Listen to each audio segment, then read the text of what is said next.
Hearing me? I'm not Yep, there we go. That was the feedback loop. Okay, so we are live, and I'll wait for this to refresh here on my iPad to see the comments. But hello, everyone out there in dance community and YouTube land and Facebook land, wherever you're watching this from. Welcome to the second episode, I suppose, or second panel discussion of dance classes online. My name is V. Paul, and just for background, I do video conferencing and webinars and classroom recordings for health sciences at the university here in town, here in Minneapolis. And my wife, I'm married to Laura Salivertusio. She's a dancer and instructor in town. And so when this pandemic, social distancing, distance learning thing, when this kicked off, my two worlds sort of collided, video conferencing and dance. And that's how I ended up in this position of just sort of creating videos to help people use Zoom primarily, but to use other tools to get their dance classes online. Today's talk is focusing on independent performers and on dance studios who are trying to make the transition from in-person real-time to online in real-time. And I'll be honest, that's actually been more my focus, is the real-time type of dance classes. I know there are, and there have been for a long time, online dance classes on Facebook Live and YouTube Live and Instagram and, VHS almost type stuff, just people learning dance through the screens.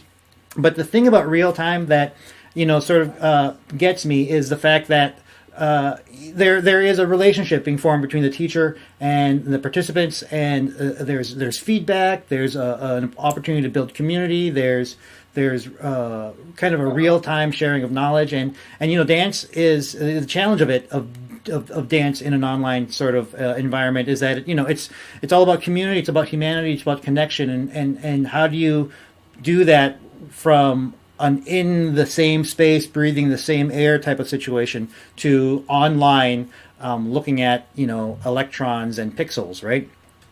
So just to sort of cue up today's talk, I wanted to sort of also outline that the dance studio industry, which is sort of where we're going to focus a little bit today. Today, it's actually been a booming one. Last year, 2019, it contributed about $4 billion to the economy.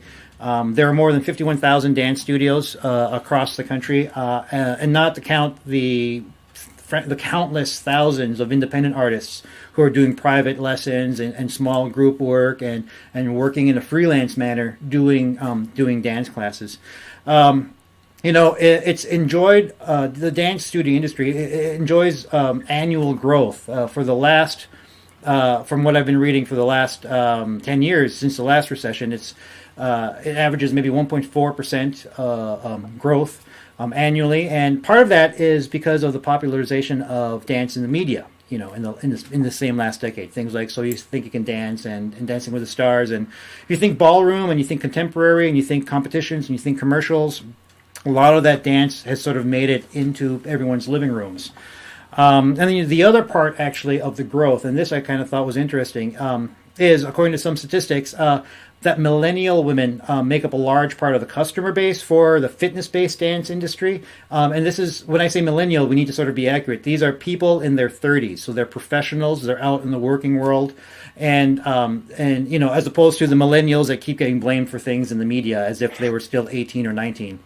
No, we're talking about people with disposable income who, they are choosing dance over traditional fitness activities for recreational, for self-development, for self-investment. And that's actually kind of an interesting statistic. Locally, however, though, it's been a little bit more challenging. Dance teaching careers, nationally and locally, it's considered that in the higher ed and in professional companies, that's where the higher paying tiers are. Unfortunately, there are fewer dance companies in town since the last recession, so that we're talking since in the last 10, 12 years. And when we look at the stats, dancers' incomes have not increased and are actually below the national average for dancers' incomes. So they're at about the $11 to $12 range, when nationally it's really $16 to $18. Same thing for choreographers, and same thing when we talk K-12 instructors. So that's sort of to cue up the context of today's discussion. Today I am talking with Erika Martin of Zenon Dance School. Jennifer Prey, who dances with Stir Pencil Dance and Theater. That's how I personally know her. And she teaches with Cowles, with Mankato State University and SPCPA, and her own practice, her own yoga practice. And we're also speaking with Jesse Schmitz-Boyd of Alternative Motion Project. That's how I know him. Rogue Rabble, and his own practice. So I just wanted to say welcome to all of you, and let me switch to bring you on screen. Hello. Hi. Hi there. Hi. And welcome to the talk. If you wouldn't mind, actually, go ahead and just introduce yourselves. We'll go with Erika, since I led with you in my intro. Why don't you say what do you do and where have you been doing it? Hi, my name is Erika Martin. I'm currently a school coordinator at Zenon Dance School and have been largely hosting Zoom classes. We started about 8 weeks ago, Zenon Line, as an online program for our students in our community, which I've been hosting here from my home office and bedroom. We have been closed in our on-site facility at the Cowles Center since March 16, and have been working with our teachers, who are largely local artists, choreographers, and independent dance artists themselves, who have all been teaching from their homes. So I help make all of that happen. Cool, thank you. And then I think, Jennifer, you were second on my list. Why don't you go next? Sure. Hi, everybody. My name's Jen. I have been teaching a lot of different places. I teach for Ashley Ballet Arts Academy, which is a private dance studio, and I teach at St. Paul Conservatory for Performing Artists, which is a public charter school.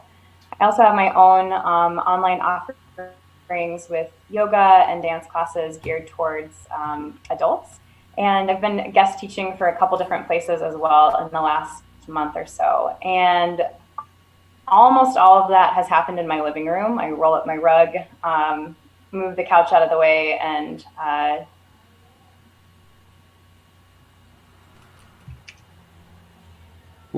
Do we have a freeze? I see Erika there. I think Jennifer might have froze. I see you moving, Jesse. Okay, it's not me. These are the real-time challenges of Zoom. We got some... she might have frozen there. Oh, there she's back. Hi, Jen. Did we lose you for a quick second? I think so. Yeah, I'm not sure where I cut out. Yeah, it's okay. You, Ashley Ballet... oh, no, roll up your rug. You cut out about the time you said roll up your rug. Great. That was pretty much near the end. I was just saying all my classes happen in my living room. I have had access to Ashley Ballet Studios. We do pre-recorded YouTube classes, which is a totally different kind of set of skills from the Zoom classes that I've been doing for the other places that I've taught. And then Jesse. Thank you, Jennifer. Jesse, how about you? Hi, my name is Jesse Schmitz-Boyd. I am a dancer with Alternative Motion Project. I also have my own performance company, Rogue Rabble Dance. I teach also for Children's Theater Company, Ballare Teatro, and Allegro School of Dance in Rochester. I've just been offering my own sessions as well, a few different types of classes right here from my living room in beautiful St. Paul, Minnesota. Cool. Okay, so I was just doing a little bit of tech there. So now we sort of have a sense of where we are spatially and in internet space. Just for the folks online, I sent out 3 questions to our panelists to sort of give me a sense of their perspective and what their experience has been like. And then based on their answers, I've created these 3 questions that we're going to discuss now. And the first question was this one. It sounds like you all have figured out a solution that allows you to see detail or give detailed feedback, or to allow the instructors that you support to focus on the details. For example, for you, Erika. And I wonder, can you describe how your work with the online tools that you're using, how you're able to find clarity of movement and give clarity of instruction, and whether you think you're at the point where it's meeting what you would have done in person, exceeding it? Is it an easier tool? Is it a harder tool? But talk a little bit about that, because it seems that all of you have found ways of giving detail to your students. And anyone can go first. I guess I I can jump in first on this one. I take a little bit different perspective probably than both Jen and Jesse, as my online has been largely hosting.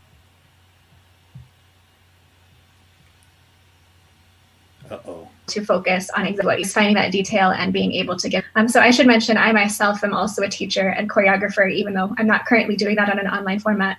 And so because of that, from the beginning, I was having conversations with teachers so that they were able to kind of navigate the questions they had from a classroom to the online space. And especially as we were beginning this, we were having weekly conversations, just sharing feedback with one another about what was working, what wasn't working in their classes. And so being able to just host the classes, I was able to facilitate that conversation between our faculty that don't always see each other face to face. And they were really able to kind of create this community of support for one another. And now a couple weeks in, they've been able to continue to work on that because they haven't had to worry about any of the tech side in those classes and are able to really communicate that in person, I guess virtually in person to their students. Right. That's great. Anyone else want to give an additional perspective to that?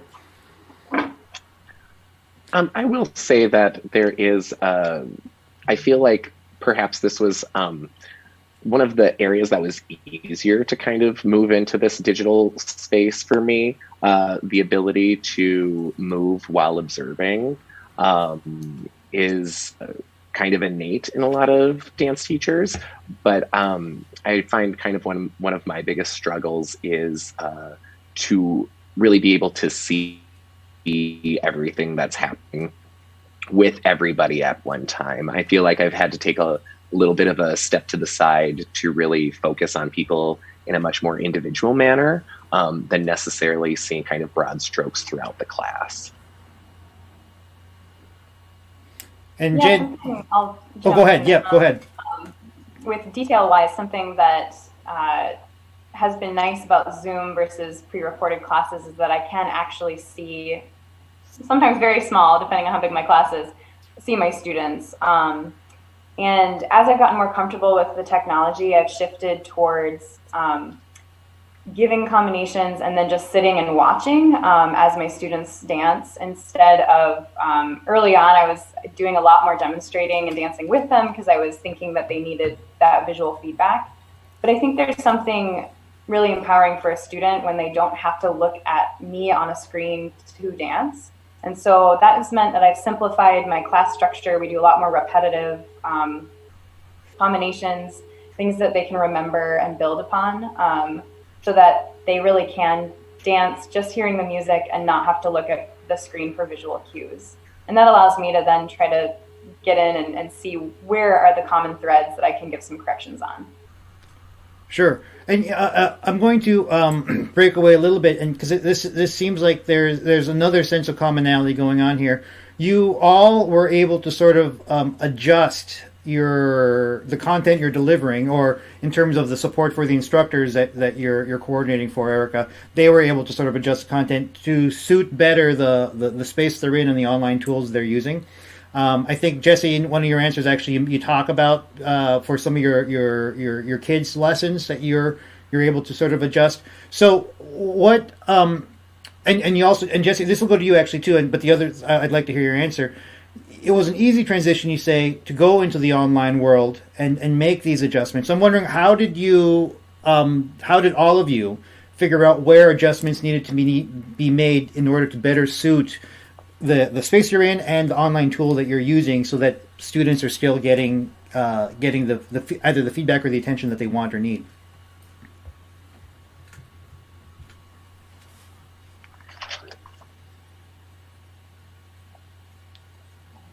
Go for it, Jesse. I think you're trying to say something.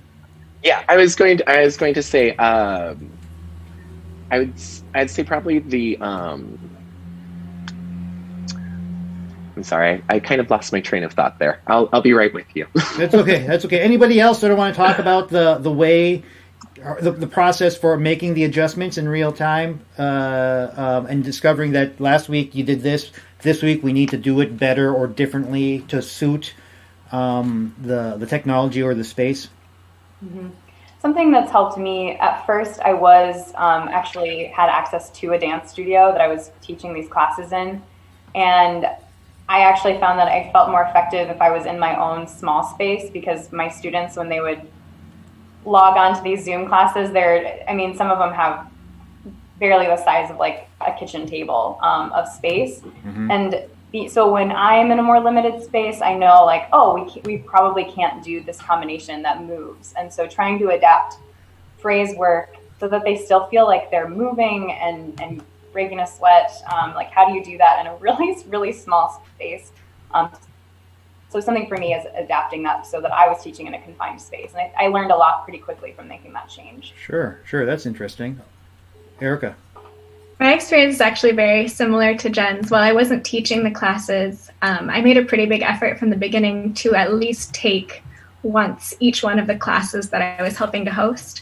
So I probably took the classes our instructors were teaching for the first 3 weeks or so.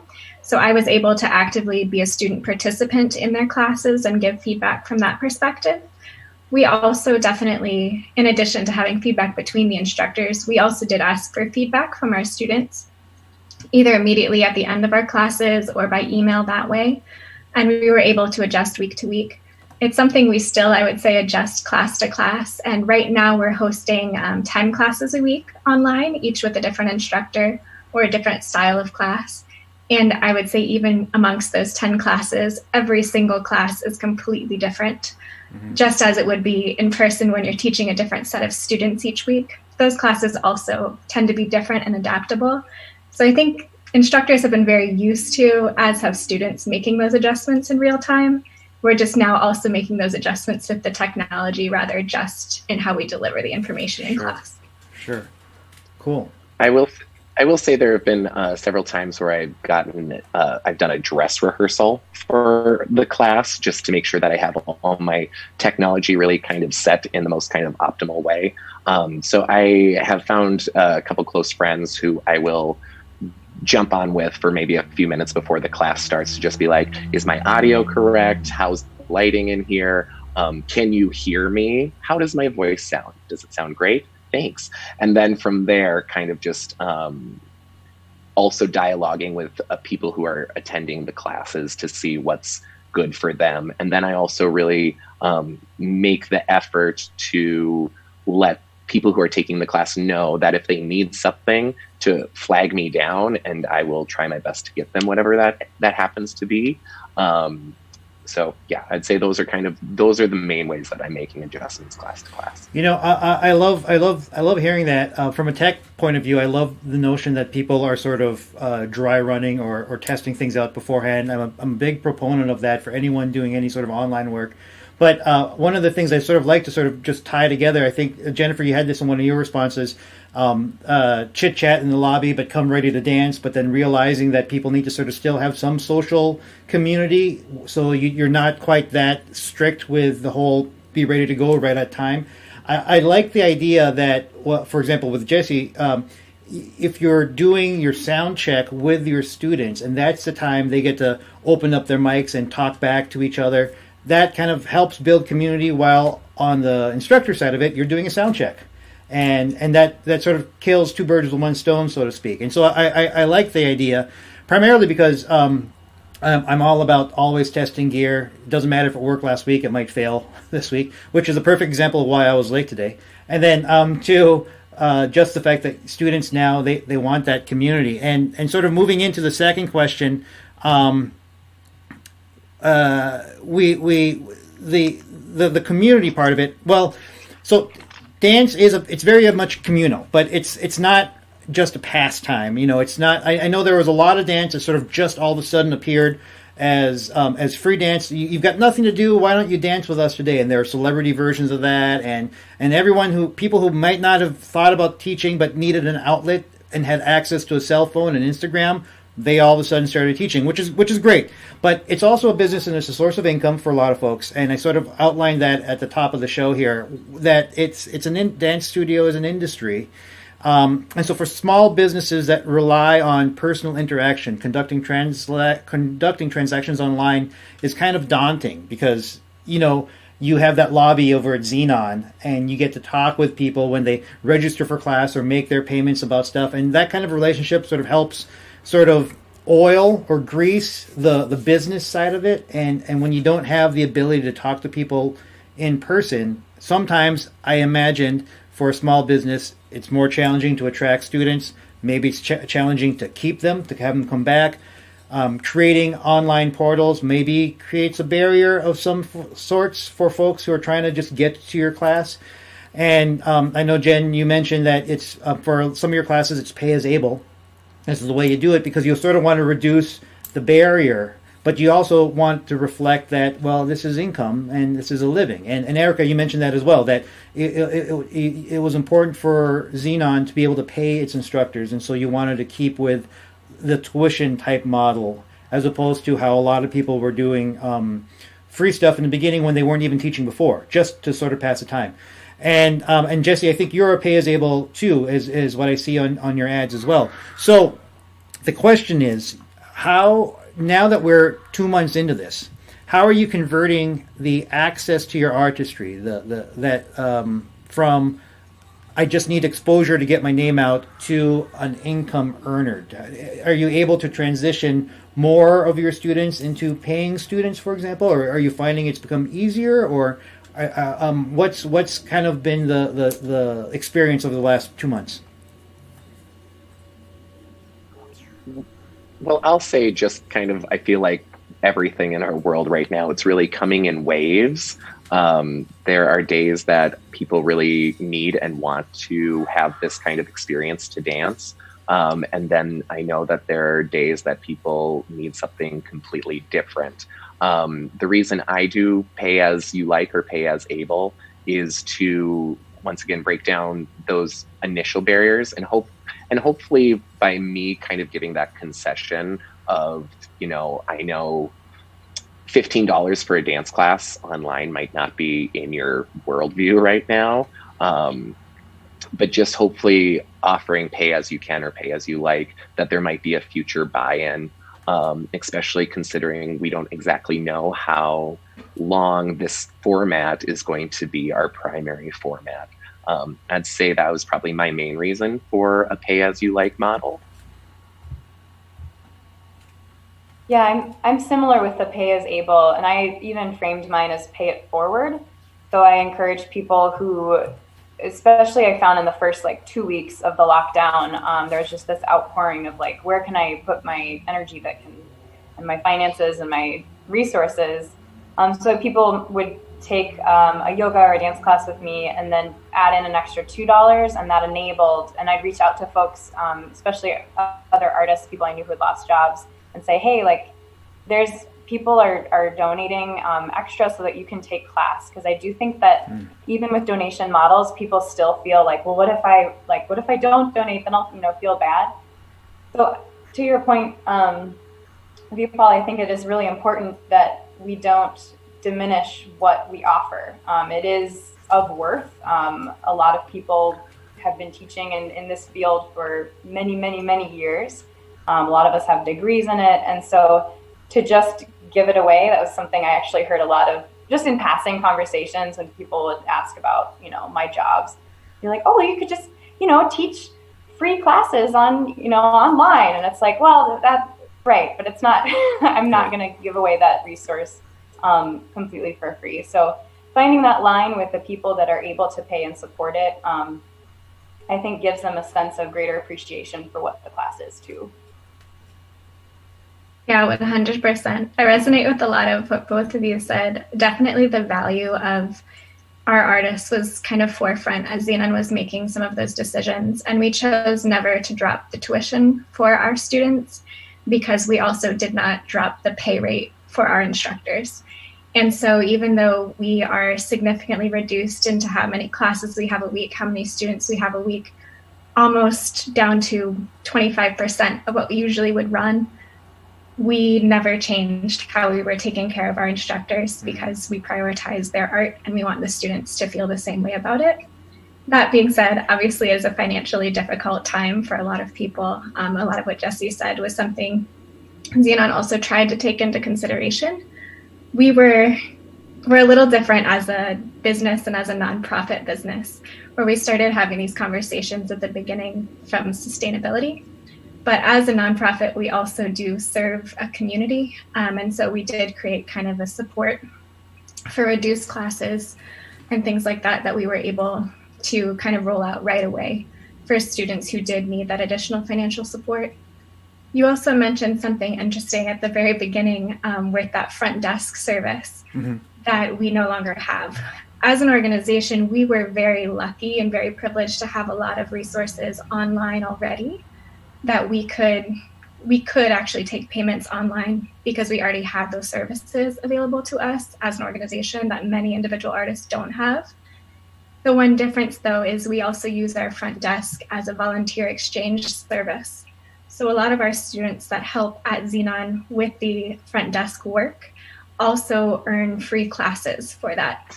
So that did change accessibility for a lot of our most regular students that didn't necessarily have access then in online. We've since changed that, but that was a big shift for us at the beginning. Sure. And that was a great answer. And I don't know if you saw that. I'm in my free Zoom mostly to try and model the use, but it gave us, I think we're must be at the 10-minute mark, I believe, is when that kicks in. So why don't we do this? Let's transition to the third question right before things happen. And talk about this. It sounds like there is looking to the future. You know, your answers talked about the need for more communication, more clarity, because it's harder to get ideas across when it's just all written word or it's just all online, as opposed to a lot of the interpersonal kind of communication that occurs when you're in a studio with somebody. And then there's also this talk about community building, and I think this ties nicely into what Erika was just saying. You know, the loss of that front desk, it played many more roles other than just a place to take money in. So what do you think you've learned in your experience of doing this online? What have you learned about the way you communicate and the way you build community for the classes that you're teaching or you're supporting? I'm not sure that we have necessarily learned anything new, but I think it's more reinforced the importance of community building. The people that we were so used to seeing every week in class, we now haven't seen some people for 2 months. We actually just had an experience earlier this morning where a student who literally would volunteer with me almost on a daily basis in our office had not been able to attend the Zoom class for 8 weeks and saw her face for the first time this morning in class. And so moments like that to connect with people, I feel very lucky in the position where I am in right now, where I have seen a lot more people than many of our instructors or our school has. But I think it's just more valuable in taking the time to really check in with our community. It's just so much reinforced how important that is. Sure. Jesse or Jen, would you like to comment? Sure, I'll second what Erika said. It's like I always knew that dance was inherently social, and that was a big part of what drew me to it. But I think in this period of social isolation, I really realized that part of the reason students log on in the first place is just to have an interaction with somebody outside of their household. With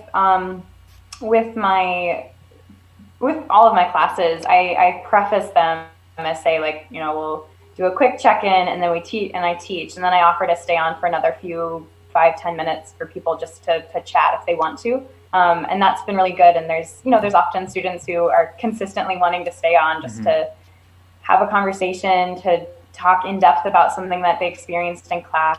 And so that has been, I think, a really positive reinforcement of like this. What we do is it's inherently interactive. I will say when teaching in-person classes, there's always a little bit of a motto in my head of less talk, more movement, because that's what people are there for. But just like Jen and Erika said, now that we're in this different platform, that's shifted a bit. Dance class, while dance class was, about the actual class, there were these kind of orbital benefits to it, the social community aspects of it, that now have to come a little bit more to the forefront, be a little bit more deliberate. I think, as we go forward. And, hopefully after this is over and we're back in in-person classes, that sense of community is not as stagnant or stale as it might have been without this kind of platform. Sure. No, that's. I think that's a very hopeful statement to make, and a great one to sort of close out on. I think we might be almost out of this free Zoom that I'm using rather than my work Zoom.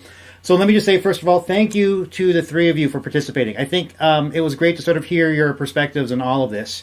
And I really appreciate the time. So I hope that this was useful to folks that are watching online. I'm not going to be able to go to any comments or questions at this point, but I did want to say, and this is for you three to also know, there is a Zoom update that we all should do before the end of the month. So if you have it, this is a PSA, update your Zoom to 5.0. Go to zoom.us and look at support for the upgrade. That's kind of an important push, and for people that are teaching, it's kind of important because there will be some changes that might change button layout, and so that might be a different experience for some of your students. So it's better to get that going earlier rather than caught unawares, because by May 30, everyone will be forced to do the update no matter what.